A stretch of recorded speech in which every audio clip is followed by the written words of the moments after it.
நீங்கள் எங்கே சென்று கொண்டிருக்கிறீர்கள் என்று உங்களுக்கு தெரியாவிட்டால் எந்த ஒரு சாலையும் உங்களை அங்கேயே கொண்டு போய் சேர்க்கும். அப்படிங்கிற பிரெயின் ட்ரேசி அவர்களோட வசனத்திலிருந்து இந்த வீடியோவை நான் ஸ்டார்ட் பண்றேன். அதாவது எங்க போறோம்னே தெரியாம நம்ம ஒரு பாதையில பயணம் செய்யும் போது நம்ம போகக்கூடிய அந்த பாதை நம்மளை எங்கே போய் சேர்க்கும்னு நமக்கே தெரியாது. இன்னைக்கு நிறைய பேரோட வாழ்க்கை இப்படிதான் போய்கிட்டு இருக்கு. அவங்களுக்குன்னு ஒரு டார்கெட் எதுவும் இல்லாம ஏதோ பிறந்துட்டோமேனு வாழ்க்கையை கழிச்சுக்கிட்டு இருக்காங்க.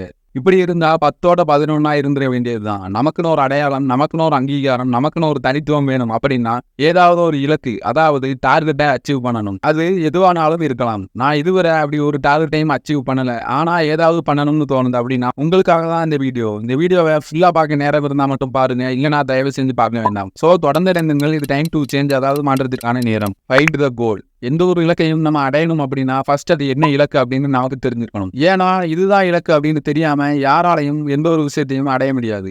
ஆனா எல்லாருமே நம்மளை அறியாம ஏதோ ஒரு இலக்கு நோக்கி தான் பயணம் செஞ்சுக்கிட்டு இருப்போம். அந்த இலக்கு, அதாவது டார்கெட் வேலிடான விஷயமா இருக்கும்போது நிச்சயமா நம்மளோட லைஃப் ஸ்டைல் எல்லாமே மாறும். எல்லாருமே நம்மளை பாராட்டுவாங்க. இந்த உலகத்திலேயே நம்ம தான் ரொம்பவும் சந்தோஷமா இருக்கிற மாதிரியான ஒரு மனநிறைவு நமக்கு கிடைக்கும். ஆனா அந்த டார்கெட் வேலிடா இல்லை அப்படின்னா நம்மளோட வாழ்க்கையில எந்த ஒரு பெரிய மாற்றமும் இருக்காது. நம்மளோட வெற்றியை நம்ம மட்டும் தான் கொண்டாடுற மாதிரி இருக்கும். கொஞ்ச நாட்களுக்கு, கொஞ்ச நேரத்துக்கு வேணாம் மனநிறைவு அப்படிங்கிற ஒரு விஷயம் நமக்கு கிடைக்கும். அதுக்கப்புறமா வேற ஒரு டார்கெட்டை நோக்கி பயணம் செய்ய வேண்டிய கட்டாயம் நமக்கு வரும். அதனால எப்பவுமே வேலிடான டார்கெட்டை நோக்கி உங்களை நீங்க கொண்டு போங்க. சரி, இப்போ நான் வேலிடான கோலை நோக்கி போறேனா இல்ல வேலிட் இல்லாத கோலை நோக்கி நான் பயணம் செய்யறேனா, நான் எந்த விஷயத்த டார்கெட்டா வச்சிருக்கேன், எப்படி கண்டுபிடிக்கணும் அப்படின்னா சிம்பிள் தான். நீங்க ஒரு நாளைக்கு எந்த விஷயங்களை பத்தி அதிகமா யோசிக்கிறீங்க, அப்படி இல்லைன்னா இந்த விஷயம் நடந்தா போதும் அப்படின்னு எதை நினைக்கிறீங்க, இந்த கேள்விகளை உங்களுக்குள்ளே கேட்டு பாருங்க. இதுல ஏதோ ஒரு கொஸ்டினோட ஆன்சரை தான் நீங்க இப்போதைக்கு டார்கெட்டா வச்சு அதை நோக்கி தான் பயணம் செஞ்சுக்கிட்டு இருப்பீங்க. இல்லைன்னா பயணத்தை ஸ்டார்ட் பண்ணலாமா அப்படின்னு ஒரே சிந்தனையாவே இருப்பீங்க. அந்த கோல் வேலிடான கோலா இருந்துச்சு அப்படின்னா நிச்சயமா நீங்க எதிர்பார்த்ததை விட உங்களோட லைஃப் ஸ்டைல் மாறும். இல்ல என்னோட கோல் வேலிடானதா இல்ல, நான் இப்ப என்ன பண்ணணும் அப்படின்னு கேட்டீங்கன்னா அந்த கோலை நோக்கி எவ்வளவு தூரம் பயணம் செஞ்சிருந்தாலும் சரி, வேலிடா இல்லாத கோலை ஒரு பக்கமா ஒதுக்கி வச்சிருங்க. அந்த கோலுக்காக நீங்க யோசிக்கிறத கொஞ்சம் கொஞ்சமா ஸ்டாப் பண்ணுங்க. ஒரு பர்டிகுலர் ஸ்டேஜ்ல நீங்களே அதை மறந்துடுவீங்க. அதுக்கப்புறமா நிறைய கோல்ஸை ஆட்டோமேட்டிக்கா உங்களோட மூளையே யோசிக்கும். அதுல எது உங்களுக்கு வேலிடான கோலா தெரியுதோ அதை டார்கெட்டா ஃபிக்ஸ் பண்ணி அதை நோக்கி பயணத்தை ஸ்டார்ட் பண்ணுங்க. Take responsibilities. நம்மளோட டார்கெட்டை நோக்கி பயணம் செஞ்சுக்கிட்டு இருக்கும்போது நமக்கு நடக்கிற நல்ல விஷயங்களா இருந்தாலும் சரி, இல்ல கெட்ட விஷயங்களா இருந்தாலும் சரி, எல்லாத்துக்குமே நம்ம தான் பொறுப்பு அப்படிங்கிற மைண்ட் செட்டை கொண்டு வாங்க. நிறைய பேர் என்ன பண்ணுவாங்கன்னா ஒரு விஷயத்த செய்யறாங்க, அது நல்ல விதமா முடிஞ்சிட்டு அப்படின்னா எதுவும் சொல்ல மாட்டாங்க. ஒருவேளை அந்த விஷயம் தப்பா போகும்போது நான் இதை பண்ணல, என்னால இந்த மிஸ்டேக் வரல அப்படின்னு வேற ஒருத்தங்க மேல பழிய போடுவாங்க. வேற யாருமே இல்ல, தனியாதான் இருக்காங்க அப்படின்னாலும் சரி, இந்த பொருள், அதாவது எக்யூப்மெண்ட் தான் சரியில்லை, இதுதான் தப்பு பண்ணிருச்சா அப்படின்னு தான் அப்பவும் சொல்லுவாங்களே தவிர அவங்க மேல இருக்கிற தப்ப முடிஞ்ச வரை ஒத்துக்கிட முன்வர மாட்டாங்க. இப்படிலாம் செய்யறதுனால அவங்களே அவங்களோட இலக்கை கஷ்டமா மாத்திக்கிறாங்க. ஒரு மிஸ்டேக் நமக்கு நடக்கும்போது அதுக்கு காரணம் நான் இல்லை அப்படின்னு சொல்லும் போது அந்த மிஸ்டேக்கான சொல்யூஷனை நம்ம எடுக்க வேண்டிய அவசியம் இல்லை. யார் மேலேயாவது காரணத்தை மட்டும் சொல்லிட்டு நம்ம ஒதுங்கிடலாம். ஆனா நான் தான் காரணம் அப்படின்னு பொறுப்பெடுக்கும் போது இந்த ப்ராப்ளம்கான சொல்யூஷன் எடுக்கிற முழு பொறுப்பும் நமக்கு தான் இருக்கும். இப்படி நம்ம செய்யும் போது நம்ம அதே பிரச்சனையை மறுபடி சந்திச்சாலும் அதுல இருந்தும் ஈஸியா வெளியே வந்துடலாம். அது மட்டும் இல்லாம நமக்கு நடக்கிற விஷயங்களை நம்மளே கண்ட்ரோல் பண்ணலாம்னு ஒரு மனதைரியம் கிடைக்கும். நம்மளோட இலக்கு அப்படிங்கிறது இன்னைக்கு ஆரம்பிச்சு நாளைக்கே முடிகிற ஒரு விஷயம் இல்லை. நம்மளோட இலக்கு அடைய பல வருடங்களாகலாம், 1000 பிரச்சனைகள் வரும். ஒவ்வொரு தடவையும் நம்ம செய்யற மிஸ்டேக்காக மத்தவங்க மேல பழி போட்டுக்கிட்டே இருக்க முடியாது. நம்மளா பொறுப்பெடுத்து நம்மளோட இலக்கை அடையணும். அதனால இதுவரை எந்தவித பொறுப்பும் எடுக்காம இருந்தாலும் சரி, இனி உங்க வாழ்க்கையில உங்களோட இலக்குகளை நோக்கி பயணம் செய்யும் போது நடக்கிற எல்லா விஷயங்களுக்கும் நீங்க தான் பொறுப்பு அப்படின்னு நீங்களே பொறுப்பெடுத்துக்கோங்க. B brave. நம்ம இலக்குகளை அடையணும் அப்படின்னு நம்ம பயணம் செஞ்சுக்கிட்டு இருக்கும்போது நம்ம எல்லா விஷயங்களுக்கும் பொறுப்பெடுக்கும் போது நிச்சயமா நம்ம எதிர்பார்க்காத விஷயங்களும் நடக்கும். அந்த விஷயங்கள் நமக்கு நல்லதாகவும் இருக்கலாம், இல்ல கெட்ட விஷயங்களாகவும் இருக்கலாம். எது வந்தாலும் சரி நம்மளால சமாளிக்க முடியும் அப்படிங்கிற துணிச்சல் நமக்கு வேணும். துணிச்சல் இல்லாம வெறுமனையே பயந்துகிட்டு மட்டுமே இருக்கிறவங்களால எந்த ஒரு இலக்கையும் அடைய முடியாது. நிறைய பேர் இதுதான் என்னோட இலக்கு அப்படின்னு ஏதோ ஒரு விஷயத்துக்காக அவங்களோட பயணத்தை தொடங்குறாங்க.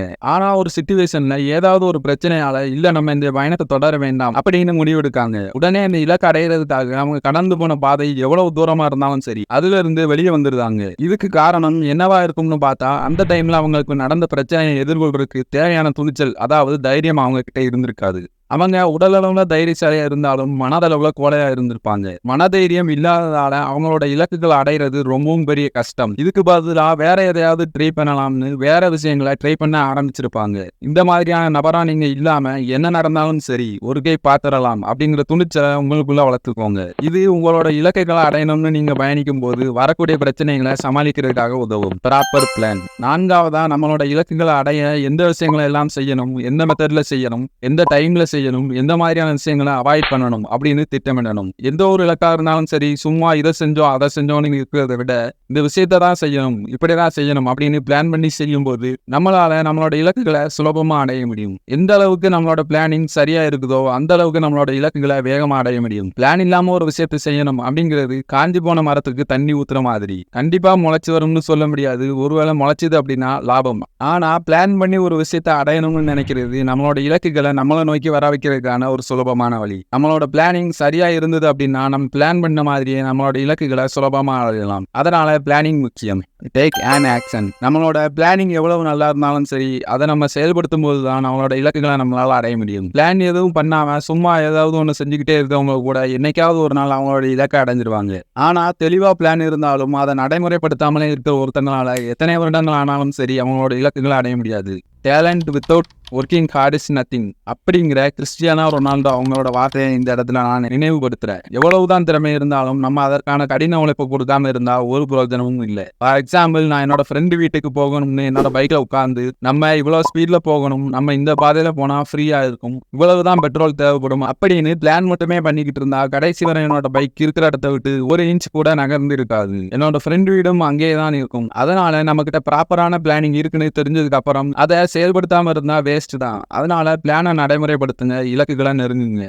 Never give up till last second. நம்மளோட இலக்குகளை அடையிற முயற்சியை கைவிடாம நம்ம செஞ்சுக்கிட்டே இருக்கும்போது நிச்சயமா அந்த இலக்கை நம்ம அடைஞ்சிடலாம். இலக்குகளை அடையிற பாதையில ஒரு குறிப்பிட்ட தூரத்துல எல்லாருக்குமே 2 விதமான ஆப்ஷன்ஸ் கொடுக்கப்படும். ஒன்று, இன்னும் அதிகமா முயற்சி பண்ணணும் அப்படின்னு. இரண்டாவதா, இந்த இலக்கு வேண்டாம் வெளியேறலாம் அப்படின்னு. மேக்சிமம் நிறைய பேர் இரண்டாவதா இந்த இலக்கு வேண்டாம் வெளியேறலாம் அப்படிங்கிற ஆப்ஷன் சூஸ் பண்றாங்க.